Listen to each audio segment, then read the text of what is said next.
할렐루야. 오늘도 수고하신 찬양대회 감사의 박수 한번 합니다. 감사합니다. 오늘도 여러분 예수 안에서 행복하기를 원하시면 아멘. 옆에 분에게 이렇게 크게 인사하시고 성령 충만합시다. 성령 충만합시다. 여러분, 오늘 성령 강림 주일입니다. 성령 강림에 성령 충만한 체험이 여러분에게 있기를 축복합니다. 성령 강림의 주인공이 되기를 축원합니다. 크게 아멘. 꼭 이루어야 될, 꼭 내가 체험해야 될 일입니다. 피부가 좀 태어날 때부터 좀 까무잡잡한 남자아이가 하나 있었는데요. 평소에 때는 모르다가 초등학교 들어가서 점점 나이가 들어가면서 심각해졌습니다. 그래서 시무룩해졌거든요. 엄마가 하루는 묻습니다. 얘, 너 무슨 고민 있냐? 뜸들이다가 아이가 엄마, 왜 나는 이렇게 얼굴이 까무잡잡해, 속상해? 눈치챈 엄마가 정색을 하고, 아 그래?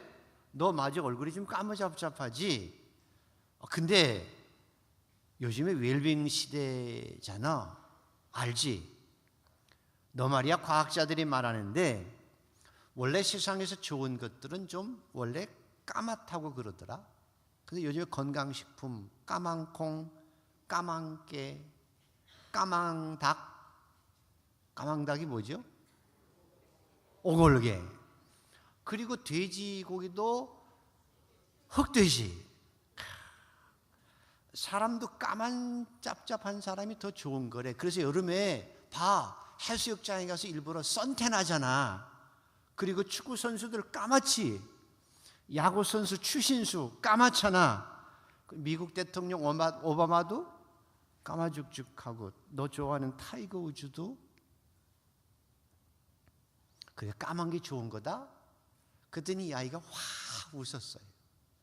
아, 그렇구나. 그래서 시무룩해지지 않고 아주 당당하게 웃으며 살게 된 거거든요. 쥐 좋아하시는 분 손 들어보세요. 쥐, 끔찍하지요? 징그럽잖아요. 그런데 그 끔찍하고 혐오스러운 쥐를 다른 시각에서 싹 보고 그림을 만들어낸 월트 디즈니는 사람들이 혐오스럽다고 생각한 쥐 때문에 출세하고 돈방석에 떼돈을 번 사람입니다. 그래서 쥐는 혐오스럽지만 다른 시각에서 만들어낸 그림 같은 디즈니는 애들이 좋아해요. 그게 쥐임에도 좋아해요. 목욕탕에다 붙여놓고도 자기 침대에 대해 붙여놓고 좋아합니다. 자, 똑같은 현실, 똑같은 조건, 똑같은 사람이었지만 긍정적인 시각을 가졌던 다른 시각에서 쥐를 보았던 월트 디즈니는 성공하고 위대한 인생을 살았습니다. 시각만 바꾸어도 우리는 인생의 삶을 변화시킬 수 있습니다. 그래서 정신의학자들은 이렇게 얘기합니다. 보통 자기중심적이고 교만한 사람들은 늘 부정적으로 세상을 본다는 거예요. 자기중심적이고 교만한 사람들은 늘 세상을 비난하고 판단하고 비판적으로 볼 뿐만 아니라 그래서 자기도 손해고 남들에게도 피해를 주지만 정신적으로 건강한 사람은 항상 겸손하대요. 그리고 그래서 겸손해서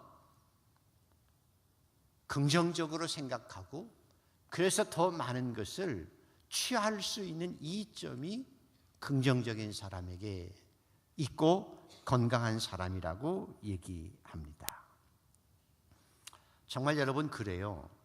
생각만 조금 바꾸면 죽을 사람도 살아나는 거거든요. 문제나 사물을 보는 시각을 조금만 바꾸어도 그 결과는 매우 다릅니다. 똑같은 상황에서도 어떤 사람은 행복할 수 있고 어떤 사람은 불행할 수 있어요. 생각의 차이에 따라서도 사람은 죽을 수도 있고 살 수도 있고 사람을 살릴 수도 있고 사람을 죽일 수도 있습니다. 여러분에게 한번 질문해 보죠. 예수를 믿는 여러분, 예수를 믿는 것이 여러분의 삶에, 여러분의 인생에 도움이 됩니까? 예수를 정말 믿는 것이 여러분의 인생에 도움이 되느냐는 거예요. 여러분의 인생의 삶에 정말 도움이 되느냐는 것입니다. 된다면 어떤 유익이 여러분에게 있습니까? 예수를 믿는 것이 여러분에게 구체적으로 어떤 유익이 있느냐는 거예요. 성경은 우리에게 참 좋은 인사이트를 줍니다. 예수를 믿으면 어떤 유익이 우리에게 있는지, 인생에 있어서 우리에게 어떤 도움이 되는지를 아주 구체적으로 영적인 설명을 합니다. 자, 갈라디아서를 읽어볼까요? 갈라디아서 3장 한번 살펴보셔야 합니다. 갈라디아서 3장 13절과 14절입니다. 13절과 14절. 자, 같이 한번 읽습니다. 큰 소리로 같이 읽습니다. 시작. 그리스도께서 우리를 위하여 저주를 받은 바 되사 율법의 저주에서 우리를 속량하셨으니 기록된 바 나무에 달린 자마다 저주 아래 있는 자라 하였습니다. 이는 그리스도 예수 안에서 아브라함의 복이 이방인에게 미치게 하고 또 우리로 하여금 믿음으로 말미암아 성령의 약속을 받게 하려 하며. 다시 한번 14절 읽습니다.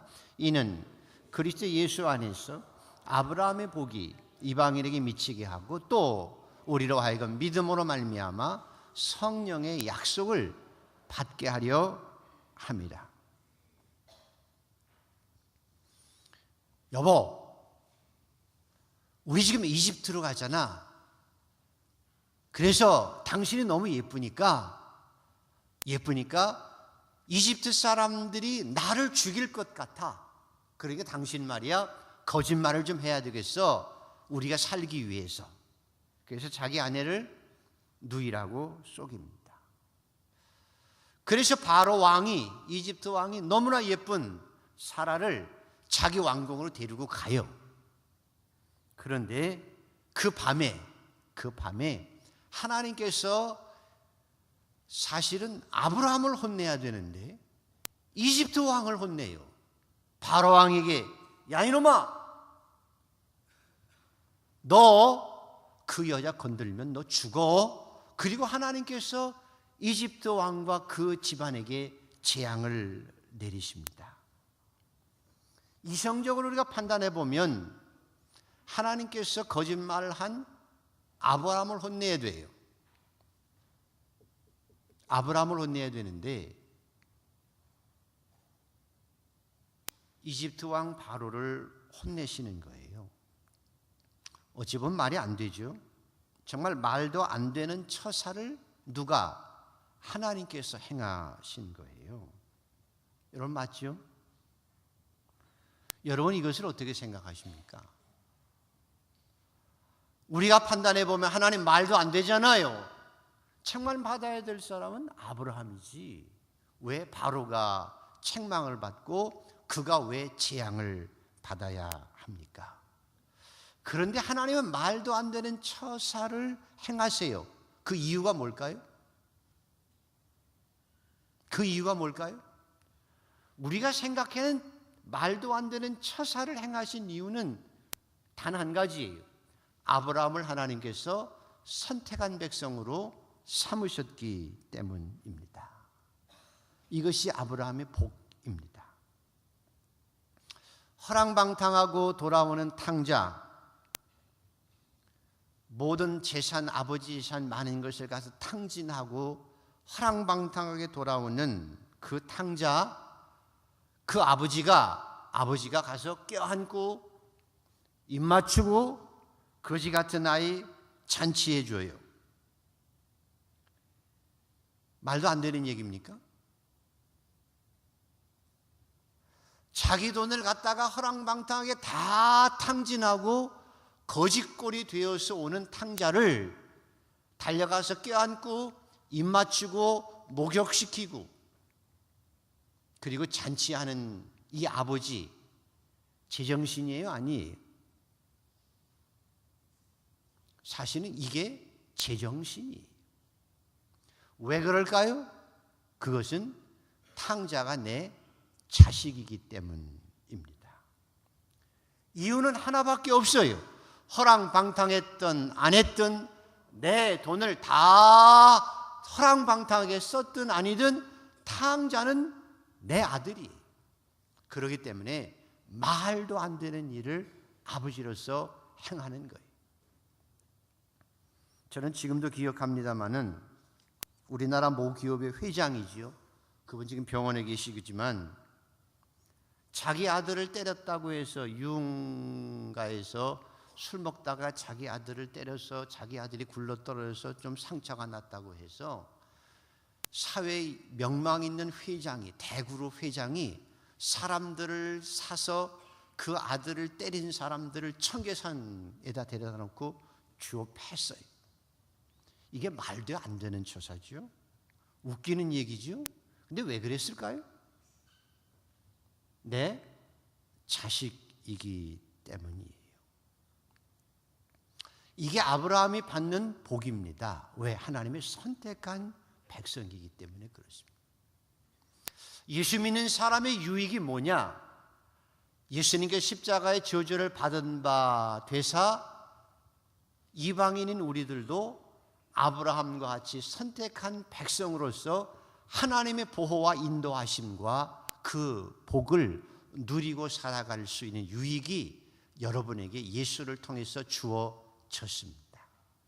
말도 안 되는, 말도 정말 안 되는, 정말 기독교는 독선이라고 할 수 있는 이런 처사를 받을 수 있는 비결은 예수 안에서 여러분들이 하나님의 자녀가 되었다면 그런 유익을 누리고 살아갈 수 있습니다. 그런 말도 안 되는 처사를 받고 살아가는 하나님의 자녀들이 되기를 축복합니다. 이게 자녀의 특권입니다. 그런데 우리 하나님께서는 우리를 그렇게 도우시지만 평생 우리가 그렇게 살아가기를 원하는 건 아니에요. 때로 우리가 그런 지경에 졌을 때는 우리를 도와주시기도 하지만 하나님은 우리를 그렇게 살아가기를 원치 않아요. 부인을 아내라고 속이며 거짓말하며 비굴하게 어깨를 쭉 늘어뜨리고 이 땅에서 살기를 원치 않는 거예요. 탕자처럼 허랑방탕해서 거짓골을 하고 이 땅에서 여러분이 살기를 원하지 않아요. 그럴 때 여러분을 보호하시고 돌보기로 하시지만 하나님이 원하시는 것은 여러분이 세상에서 탕자처럼 사는 것이 아니라 믿음 없어서 비굴하게 어깨를 느리고 살아가는 아브라함처럼 살기를 원하는 것이 아니라 믿음의 조상이 되어서 당당하게 살기를 원하시고 사도 바울처럼 내가 선한 싸움을 싸우고 달려갈 길을 마치고 믿음을 지켜서 이제 나에게 의의 멸관이 있기를 원한다고 하는 사도 바울처럼 이 세상에서 여러분과 제가 하나님의 백성들은 빛과 소금이 되어 당당하게 이 땅을 살아가길 원하고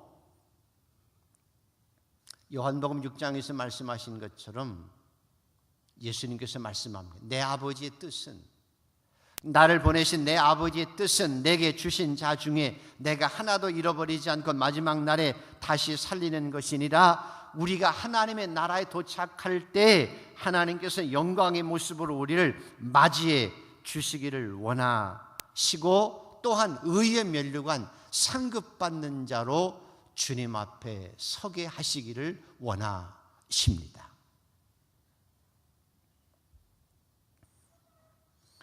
여러분의 인생 끝날 주님 앞에 섰을 때에 주님을 칭찬받는 모습으로 설 수 있고 여러분이 상급받는 자로 주님 앞에 설 수 있는 성도들 되기를 축복합니다.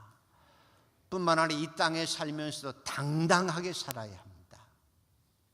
그래서 하나님께서는 우리로 하여금 이 땅에서 환난을 당하나 담대하고 세상에 마귀 원수들이 많으나 그 모든 것을 이기고 날마다 선한 싸움을 싸워 승리할 수 있는 삶을 이 땅에서 살아가게 하시기 위해서 우리에게 아브라함의 복보다 더 귀한 복을 주신 것이 바로 성령의 약속입니다.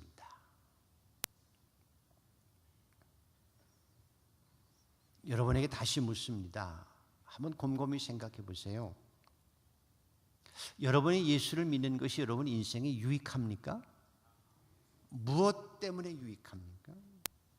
실제적으로 여러분의 삶 속에 정말 예수 믿는 것이 유익한 것은 아브라함의 복을 누리는 것도 중요하나 성령의 약속을 받는 것, 그때에 가장 유익한 삶을, 능력 있는 삶을 살아갈 수 있습니다.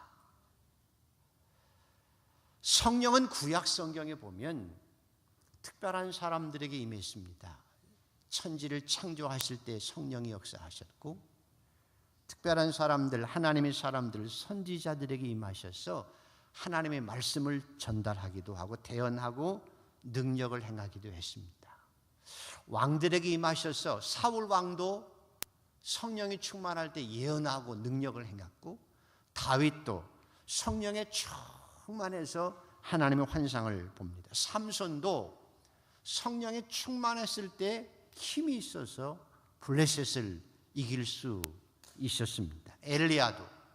엘리야의 하나님, 불이 하늘에서 내려오는 성령의 역사를 체험하고 그 지긋지긋한 바알과 아세라 선지자 850명을 기손시내가에서 처단하는 능력이 바로 성령의 임재를 통해서, 성령의 충만함을 통해서 구약 성경에 이루어졌습니다.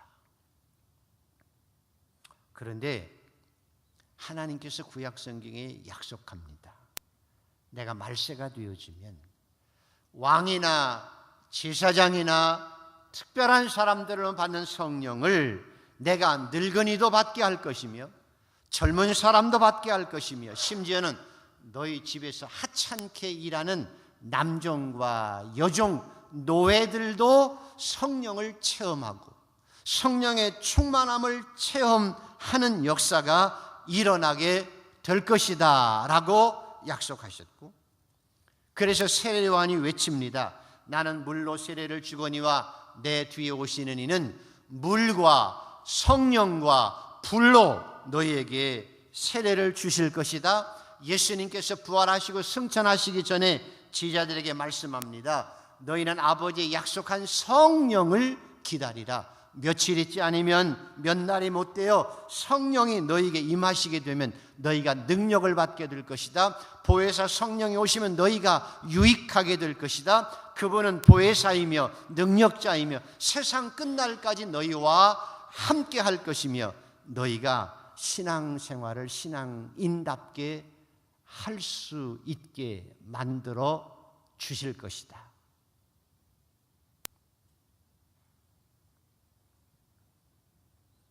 직설적으로 말하면 여러분이 현재 교회 생활을 합니다마는 교회 생활이 아니라 신앙인다운 신앙의 삶을, 오래 믿었고 안 믿었고의 문제도 아닙니다. 모태신앙인이어서도 아닙니다. 정말 신앙인이 신앙인답게 신앙생활 할 수 있는 비결은 개인적으로 성령의 충만함이 있어야만 가능합니다. 그래서 예수 믿는 사람들에게 가장 유익한 것은 성령의 충만함이며 성령의 강림입니다. 여러분이 죽어도 소원해야 될 것이 바로 그래서 성령 강림이며 성령 충만함입니다. 우리 한강의 성도들은 성령 강림, 성령 충만한 은혜를 가지고 신앙인답게 이 땅을 살아가는 은총을 받아 누리기를 축복합니다. 왜냐하면 자, 보세요. 예수님의 수제자가 누구죠? 베드로. 베드로를 보십시오. 모든 것 다 버리고 떠났습니다. 처자식 버리고 배도 그물도 다 버리고 예수님 따라서 3년 동안 동고동락했어요. 예수님과 먹고 마시고 기적을 보고 귀신도 내쫓고 그런 삶을 살아갔습니다. 수제자였습니다. 그래서 자신만만했습니다. 예수님께 내가 십자가에 죽었다가 부활할 것을 말씀하실 때 주님 절대 그럴 수 없습니다. 누가 주를 버려도 다 주를 버릴지라도 나는 주님을 버리지 않을 것입니다. 이때까지만 해도 베드로는 자신만만했습니다. 3년 동안 주님을 따라다녀서 지근해서 주님을 보필하고 주님과 동고동락하고 기적을 보았기 때문에 자신도 그렇게 될 수 있으리라고 생각했습니다. 이것이 바로 교만이었습니다. 자신의 능력과 자신의 의지와 자신의 경험과 자신의 커리어를, 위치를 의지하고 살아간 것입니다. 그래서 어떻게 됐나요? 배반합니다. 예수님을 저주하고 도망갑니다. 이것이 베드로의 현실이었습니다. 여러분 어떤가요? 최소한 나는 베드로보다 낫다고 생각하시는 분 계신가요?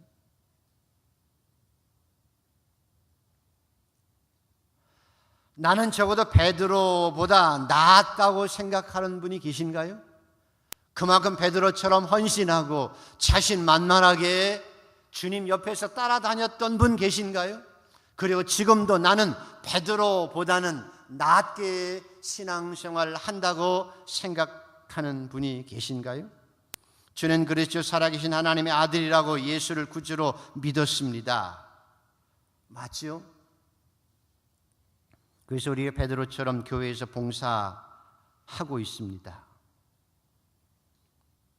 처음에는 기쁨으로 했습니다. 그러나 현실은 성령을 받지 못하고 성령의 충만함을 체험하지 못하고 성령의 충만함이 없이 교회 생활을 하는 것은 결국은 베드로처럼 나중에 넘어지고 코가 깨지는 일에 앞장서게 되어지는 것입니다. 성령 받지 못하고 직분자가 되고 교회 봉사를 하게 되면 갈수록 직분이 짐이 되고 무겁게 느껴집니다. 예수 금방 믿고 평신도로 교회를 봉사할 때는 예수 믿는 게 무겁지 않아요. 힘들지 않아요. 그냥 교회 가서 예배 드리고 은혜 받고 살면 좋게 해요. 그러나 집사, 권사, 장로가 되고 직분을 맡게 되면 봉사가 무거워지지요. 예수 믿는 것이 짐이 되기도 합니다. 그래서 그걸 무거울 중자로 해서 중직자라고 해요. 무거워요. 예수 믿는 게 무거워요. 신앙생활하는 게 무거워요. 교회 봉사하는 게 기쁨이 아니라 무겁게 느껴지기도 합니다. 왜? 그 이유는 성령의 역사 없이 주의 일을 하면 고문받는 것처럼 때로 어려움이 되기 때문에 그렇습니다. 성령의 충만함이 없이 교회 봉사를 하고 직분을 맡으면 설사 신앙생활이 기쁨이 아니고 어려움이 돼요. 무거운 짐을 지고 가는 것이 돼요. 교역자도 마찬가지예요. 목사도 마찬가지. 새벽기도 나와야지요. 출장 갔다가도 수요기도에 와야지요. 중직자는 주일 오후에 어디 가고 싶어도 못 가지요. 헌금도 많이 해야지요. 남들처럼 식당에서 남들 잘 마시는 맥주도 한 잔 마시기 어렵지요. 교회에서 항상 말도 조심하고 행동도 조심하고 봉사하고 섬기며 모범을 보여야 되지 않습니까? 그래서 때로는 기쁠 때도 있지만 억지로 힘들 때가 많아요. 그렇다고만 베드로처럼 무겁다고 배신하고 도망갈 거냐 그 말입니다. 그것까지라도 괜찮아요. 성령이 없이, 성령의 충만함 없이 교회 봉사하고 신앙생활을 하는 것은 자신을 베드로처럼 내세우게 되어서 예수를 오래 믿으면 믿을수록 영적 교만이 생겨나게 됩니다. 교만해져서 남을 판단하고 비판해줘. 이건 이래야 돼. 내가 권사인데, 내가 장로인데, 내가 목사인데 이건 이래야 된다니까. 남을 판단하고 비판하는데 사실은 자기가 하나님같이 되기를 원합니다. 내가 오른팔이고 내가 왼팔이고, 그래서 본인도 힘들고 남도 힘들게 되어지는 것이 현실입니다. 그래서 성령의 역사 없이 신앙생활 한다는 것은 그 자체가 십자가를 지는 것처럼 어렵고 힘들고 무거운 일이 되어집니다. 그래서 신앙생활이 짐이 되어지기 때문에 성령 없이, 성령의 충만함 없이 신앙생활 하는 것은 자기 힘으로 하는 것이기에 너무 힘들어서, 결국 성경은 결론적으로 말합니다. 성령 없이 신앙생활 하는 것은 신앙인의 불신앙 가운데 빠지기 쉽습니다. 우리 사랑하는 한강의 성도들은 성령의 충만한 가운데 신앙인다운 신앙의 삶을 살아갈 수 있게 되기를 소원합니다. 왜냐하면 자 보십시오. 2000년 전에 유대 땅에서 십자가에 못 박혀 죽으신 예수 그리스도와 여러분이 무슨 상관이 있습니까? 2000년의 갈릴리 조그만 땅에서, 세계적으로 보면 지극히 작은 땅에서 십자가에 예수가 못 박혀 죽은 것이 여러분과 무슨 상관이 있느냐는 것입니다. 그분의 부활이 나와 무슨 상관이 있다는 거지요? 그게 히스토리컬 팩트라고 모든 사람이 다 아는데 여러분과 무슨 상관이 있습니까? 그런데 놀라운 것은 2000년 전의 그 사건 속에 나를 이끌어 가셔서, 비록 2000년 전의 사건이 바로 오늘 내 앞에서 예수님께서 나의 죄를 위해서 십자가에 죽으시고 피 흘리신 그 사건을 내가 경험하고 주님과 함께 내가 부활의 그 영적 체험을 하게 하는 것은, 신학적으로 그래서 과거 사건을 현재화하는 그 능력은 오직 성령께서 하시는 일입니다. 십자가에 나의 죄를 위해서 예수께서 죽으셨다고요? 웃기는 얘기입니다. 그 웃기는 이야기가 죄에 대해서, 의에 대해서, 심판에 대해서 우리를 깨닫게 하시는 성령의 역사에 의해서 내 죄 때문에 예수께서 십자가에 죽으셨구나, 그래서 그것이 깨달아져서 내 죄를 가슴을 파헤치며 회개하게 하시는 것도 성령의 역사입니다.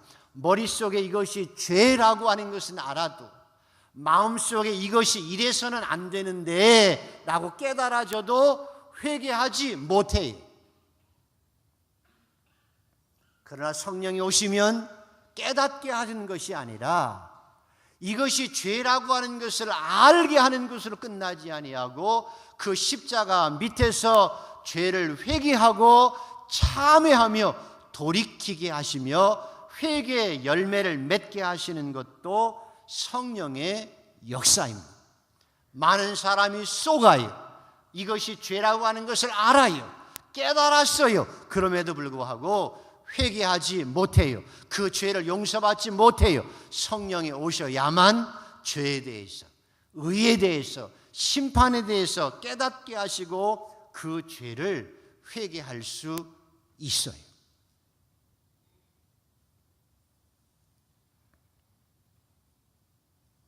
내 영혼이 은총 입어. 그래서 중한죄 좀 벗고 보니 하나님의 나라가 여기 있다고 고백하고 에덴 동산처럼 하나님을 아버지라 부르며 정말 아버지와의 친밀한 관계 속에서 하나님이라고 부르는 것이 아니라 아버지 하나님이라고 부르며 하나님이 왜? 라고 응답하시는 그 친밀함 속에 살아갈 수 있도록 하나님과 하나 되게 하심도 성령의 역사입니다. 그래서 우리의 삶이 바뀌고 우리의 성품이 바뀌어서 삶의 열매가 맺혀집니다. 또한 성령은 지혜와 총명의 영이시며 모략과 능력의 영이시기 때문에 예수님께서 성경을 통해서 우리에게 말씀합니다. 그러므로 우리는 술 취하지 말아라. 제발 내가 원하는 것은 성령의 충만함을 받으라 라고 얘기합니다. 오늘날 우리 대한민국이 1위 하는 게 많아요. 뭐가 1위인지 혹시 아십니까? IT 1위지요. 스마트폰 사용하는 것도 1위이기도 합니다. 근데 1위가 더 많은 게 또 있습니다. 자살률 1위, 노인 자살률 1위, 청소년 자살률 1위, 전국 인구 대비 자살률 1위, 간암 사망률 제1위, 술 소비량 제1위. 왜? 술을 너무 많이 먹기 때문에. 청소년 흡연율 1위,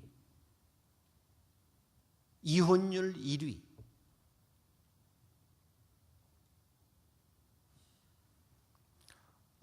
오직 술을 하도 많이 마시면 정상회담하러 미국까지 가서 술을 마시겠어요, 저녁에. 그 술 마시면서 강남 가면 돈만 주면 엉덩이 만질 수 있대요. 여자. 강남 가면. 강북에는 있나요, 없나요?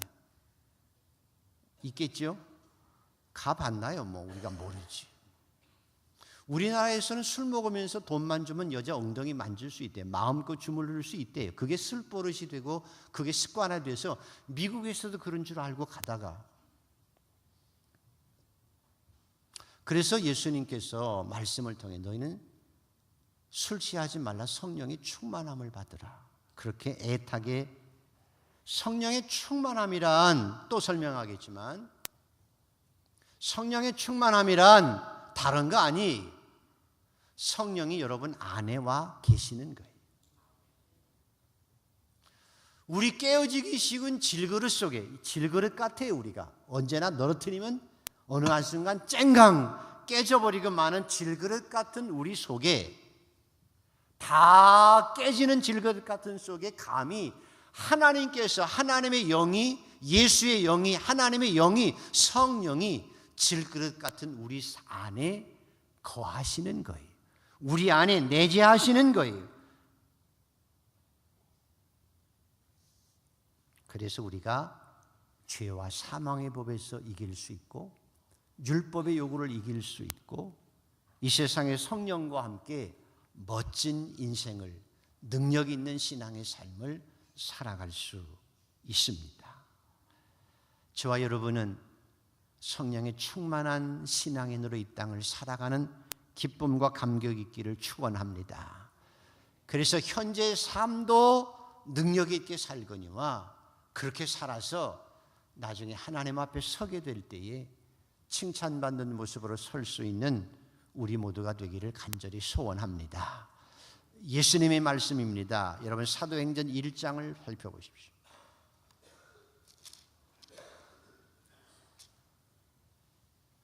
사도행전 1장 4절입니다. 4절 5절을 읽습니다. 시작.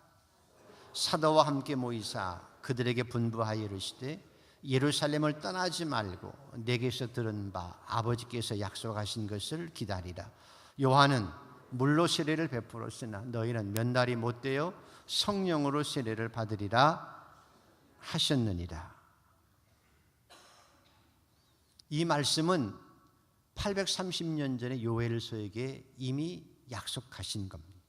내가 내 신을 만민에게 부어주리니 너희 자녀들은 장래일을 말할 것이요 너희 늙은이들은 꿈을 꾸고 너희 젊은이들이 이상을 볼 것이며 그때 내가 또 내 신을 남종과 여종에게 부어줄 것이며.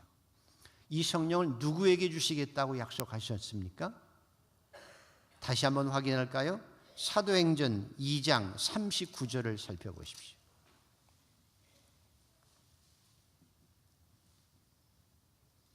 38절과 39절, 2장 38절 39절입니다. 같이 읽습니다. 시작.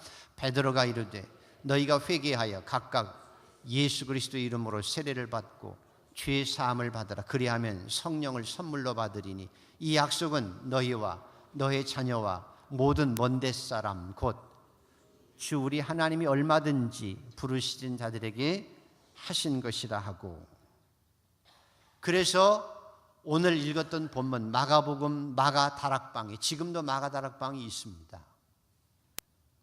예루살렘에 가면 마가다락방이 지금 있습니다. 그곳에 120명이 성령의 충만함을 체험했습니다. 그리고 지금도 세계 방방곡곡에서 하나님의 자녀들에게 성령의 충만함으로 역사하고 계십니다. 그래서 능력 있는 신앙인으로 신앙인답게 살게 하십니다. 저에게도 주셨고, 제 아내에게도 주셨고, 저희 형제, 저희 누이에게도 성령의 충만함을 주셨고, 저의 남동생도 성령의 충만함을 체험하고 멋진 신앙의 삶을 살아가고 있습니다.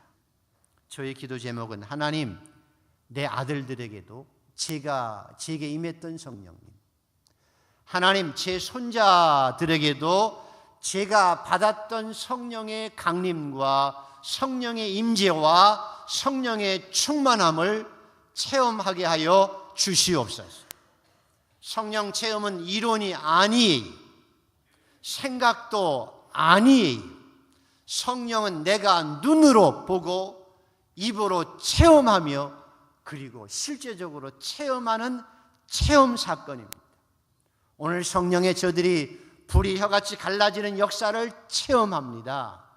눈으로 봅니다. 그리고 바람이 폭풍처럼 일어나는 것을 체험하는 거예요. 입술 속에서 방언이 터져 나오는 거예요. 누구에게? 얼마든지 하나님의 부르신 하나님의 백성들에게, 사모하는 자에게 주시겠다고 약속한 것입니다. 이미 오셨고 이미 역사하고 계시고, 여러분 가운데 어떤 분 안에 이미 와 계셔서 역사하고 계시고, 세계 방방곡곡에서 주의 성령이 이미 역사하시고 이미 강림하셔서 하나님의 사람들을 역사하고 계십니다. 그래서 오늘 본문에 읽은 이 사건은 마지막으로 다시 한번 읽습니다. 사도행전 2장 1절에 4절까지 같이 읽습니다. 시작. 오순절 날이 이미 이르매 그들이 다 같이 한 곳에 모였더니 호련히 하늘로부터 급하고 강한 바람 같은 소리가 있어 그들이 앉은 온 집에 가득하며 마치 불의 혀처럼 갈라지는 것들이 그들에게 보여 각 사람에게 위에 하나씩 임하여 있더니 그들이 다 성령의 충만함을 받고 성령이 말하게 하심을 따라 다른 언어들로 말하기를 시작하니라. 아멘. 말씀을 마칩니다.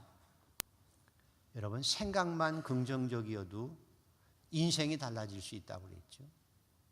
똑같은 환경, 똑같은 사람이지만 내 사고만 조금, 내 시각만 달리해도 인생의 삶이 달라질 수 있습니다. 마치 까만 얼굴의 아이처럼, 월트 디즈니처럼 바라보는 시각만 달라도 우리 인생이 달라질 수 있습니다. 그런데 하나님께서는 예수 안에서 여러분을 아브라함의 복을 누리게 할 뿐만 아니라 믿음으로 성령의 약속도 받게 하시기를 원하십니다.